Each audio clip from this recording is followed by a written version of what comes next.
很棒！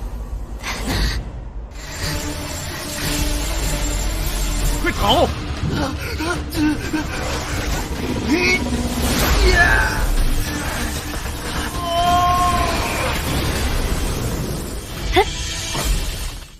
！Oke, kembali lagi bersama Bang Jago. Seperti biasa, admin selalu mendoakan kalian semoga selalu dalam keadaan sehat dan dalam kondisi terbaik. Di video kali ini admin akan melanjutkan Donghua Nitian Jijun. Tak berlama-lama, langsung saja kita masuk ke isi ceritanya.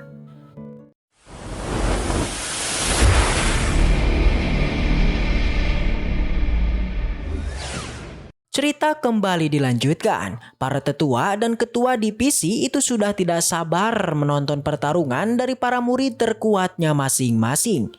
Begitu juga dengan Seitian, salah satu murid kuat dari divisi Jiwa Suci, dan ada juga Tan Yun dan Meng Yi. Segera Lindong pun naik ke atas udara, dari lutut dan perutnya juga mengeluarkan nyala cahaya merah dan membungkus dirinya dengan lapisan dauki merah. Tidak lupa dia mengeluarkan pedangnya itu.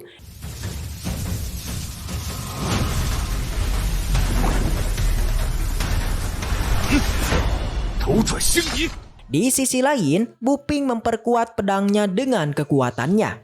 Buping mengingat 3 tahun yang lalu dia bisa membantai Lindong dengan mudah. Dan hari ini dia juga bakal terjadi seperti waktu itu. Dia sempat menahan serangannya Lindong dengan mudah. Buping ternyata bisa menggunakan teknik jiwa janin ruang, di mana teknik ini bisa membuat dirinya langsung muncul di belakang musuh.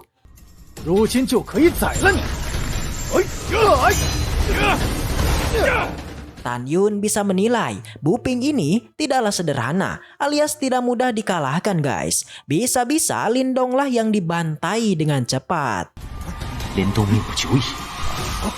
Buping memastikan kalau dia benar-benar menggunakan kekuatan ruang pada waktu 3 tahun yang lalu. Mungkin rumput di makamnya Lindong itu bakalan jauh lebih tinggi dari makamnya sendiri. Yang pada artinya dalam waktu singkat, kalian bisa dibantai dengan cepat dengan kekuatan ruangnya guys. Lindong yang ingin menerjang pun dibuat kesulitan dengan kekuatan ruangan ini sungguh cepat dan tidak terprediksi. Tapi Lindong belum menyerah. Baginya memiliki jiwa janin ruang itu juga bukan berarti apa-apa. Sehingga Lindong menggabungkan dirinya dengan senjatanya menciptakan armor yang cukup keren.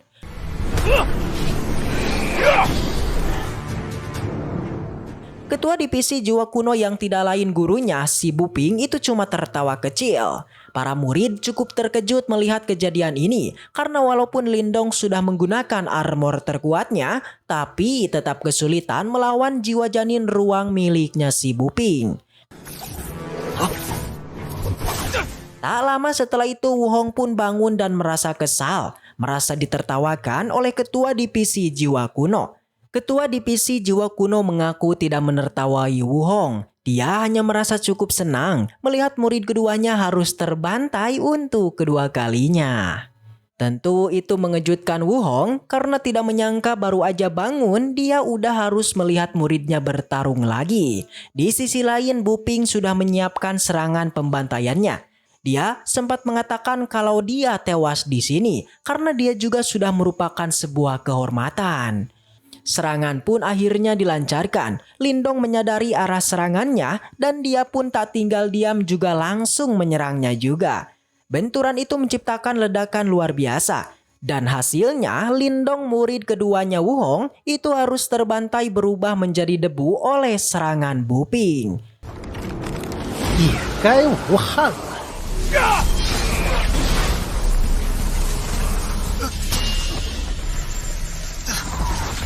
Junior ketiganya si gendut memastikan agar tidak bertemu dengan dirinya di atas arena. Karena jikalau bertemu, maka sudah dipastikan dia bahkan mencabik-cabik si Buping juga. Sehingga dengan begini pun Juping dari divisi jiwa kuno dinyatakan menang dan masuk ke ronde kedua. Setelah ini pertarungan dari murid divisi jiwa suci yang bernama Kesin Yi, murid langsung dari Linghu Changhe yang bakal melawan murid dari divisi angin dan guntur. Dia bernama Shanghai. Segera mereka pun langsung berpindah. Sang guru menyuruh Chang Hai untuk menggunakan seluruh kekuatannya. Jangan mundur dan tunjukkan kemampuan terkuatnya. Dia tahu lawannya itu berasal dari divisi jiwa suci yang pasti sangat kuat. Xin Yi menyuruh Chang Hai untuk menyerah saja karena dia yakin Chang Hai itu bukanlah lawannya dan sama sekali tidak ingin menyakitinya. Waduh. Tapi Chang Hai membalasnya, aku juga tidak ingin menyakiti dirimu. Jadi kau menyerah saja. Xin Yi tidak terima merasa diremehkan sehingga dia mengeluarkan kekuatan kecepatan tinggi dan merubah dirinya menjadi sangat banyak. Segera semua bayangannya Xin Yi itu menyerang. Tapi karena serangannya serentak, Chang Hai harus mengeluarkan senjata kapaknya dan menahan semua serangannya itu secara cepat. Tentu itu menguras energi dan membuat dirinya auto kelelahan. Kecepatan Xin Yi menyulitkan Pang Hai untuk menyerang lagi. Sialnya saat Chang Hai hampir mengenainya, tapak tangan milik Xin Yi duluan mengenai dadanya Pang Hai dan memutuskan lengan kirinya.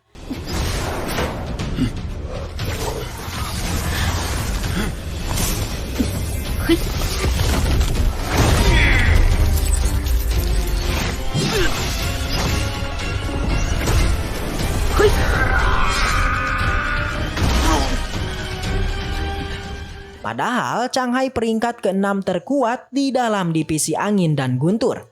Tapi harus kalah dalam waktu singkat sebenarnya tidak heran juga guys. Karena Xin Yi merupakan murid tertutup langsung ketua divisi jiwa suci yang tiada lain adalah Ling Hu Changhe. Senior Santian sangat tidak menyangka dalam waktu ini Xin Yi bisa mempelajari teknik 9 bayangan tersembunyi. Tan Yun juga memastikan Meng Yi harus berhati-hati jikalau nanti harus bertemu dengan Xin Yi. Tan Yun bisa menilai kekuatannya tidak bisa diremehkan. Setelah itu, salah satu murid dari divisi angin dan guntur yang bernama Chen Long itu dia bakal bertarung. Tapi dirinya terkejut bukan main saat membuka token lawan yang harus dia lawan yang ternyata musuhnya kali ini adalah Wang Fu Tifeng. Ternyata 3 tahun lalu, Tipeng itu masih berada di ranah jiwa janin tingkat 8. Tapi dia sudah berada di peringkat ke-40 dalam daftar naga guys. Dengan itulah makanya si Chen Long itu mengaku menyerah saja. Dia tentu sadar dirinya itu bukanlah lawannya. Sang guru juga memaklumi keputusan muridnya. Setidaknya Chen Long bisa memperebutkan tempat juara divisi senjata. Seperti diketahui, Chen Long sama Pang Hai itu berhasil membantai para murid dari divisi senjata dalam kompetisi tantangan panggung.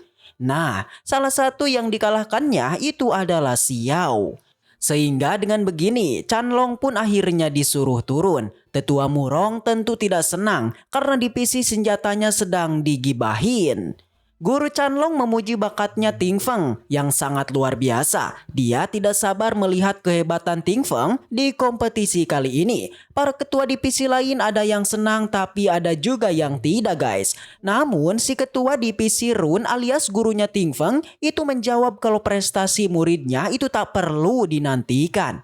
Setelah ini adalah pertarungan Fai Longtian dari divisi jiwa kuno melawan Qin Xuan yang sama-sama berasal dari divisi jiwa kuno.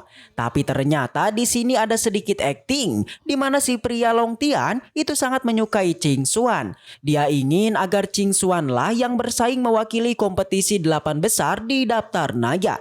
Padahal Qin Xuan pernah mengatakan kalau dia sama sekali tidak menyukai Longtian. Waduh. Tapi Longtian orang itu keras kepala guys. Ingin tetap menunggu. Sehingga dia langsung mundur dari kompetisi ini membiarkan Qin Xuan lah yang maju ke ronde kedua. Singkatnya divisi jiwa kuno mereka itu ada 4 orang terkuat. Ada Jun Bofing yang kemarin bertarung melawan Lindong, Qin Xuan, Longtian dan yang terakhir adalah Sang Quan Fingping. Nah, karena Longtian sangat menyukai Qin Xuan, itulah sebabnya dia memilih mengalah. Bahkan di sana, Boping menyindir janji mereka berdua yang belum ditepati oleh Ching Xuan. Tapi ia membalas, lebih baik kau pikirkan urusanmu sendiri. Bagaimanakah cara dirimu memenangkan hati sang Kuan Pingping? Waduh. Setelah itu waktu demi waktu terus berlalu. Di sana sudah banyak sekali murid yang mundur dan banyak juga loh murid yang masuk ke ronde kedua. Pada akhirnya tibalah giliranmu Meng Yi. Subing sangat berharap agar Meng Yi tidak mengecewakan dirinya. Saat para murid melihat musuh yang akan Meng Yi lawan, tentu mereka sangat senang sekali karena lawannya ternyata adalah Xiao Jingjong dari divisi binatang jiwa. Jingkong memastikan agar Tan Yun tidak bertemu dengan dirinya di pertandingan selanjutnya atau hanya akan bakal dibuat tewas dengan cara mengenaskan. Jinghong juga sampai menyuruh Tan Yun untuk berdoa karena hari ini dia mau membantai Meng Yi di hadapannya. Waduh, Tan Yun hanya menjawab jangan omong doang, buktikan kalau memang bisa membantai Meng Yi. Dan dia pun naik ke atas arena dengan sikap sombongnya. Meng Yi hanya terdiam menatap tajam. Dan begitu juga dengan si Tan Yun. Subing mulai khawatir dan sementara Wu Hong itu merasa senang. Dia mengira Meng Yi akan terbantai. Meng Yi pun langsung bersiap mengeluarkan kekuatannya. Sementara Jing Hong mengeluarkan tombaknya. Tapi tiba-tiba kekuatan Meng Yi melonjak drastis sampai-sampai membuat mereka sadar kalau Jing Hong bukanlah lawannya Meng Yi. Tapi sayangnya sudah terlambat karena Meng Yi sudah dihina-hina dibuat murka. Jin Hong segera mencoba kabur dan langsung diserang dengan kecepatan tinggi. Jin Hong sempat menahan serangan itu, tapi serangan Meng Yi tidak kunjung berhenti dan membabi buta. Lagi-lagi satu murid dari divisi binatang jiwa itu jadi debu. Dan inilah murid ketiga yang dibuat menjadi debu oleh Meng Yi. Kemenangan ini juga membuat Meng Yi menghancurkan token identitas miliknya. 去死吧！快逃！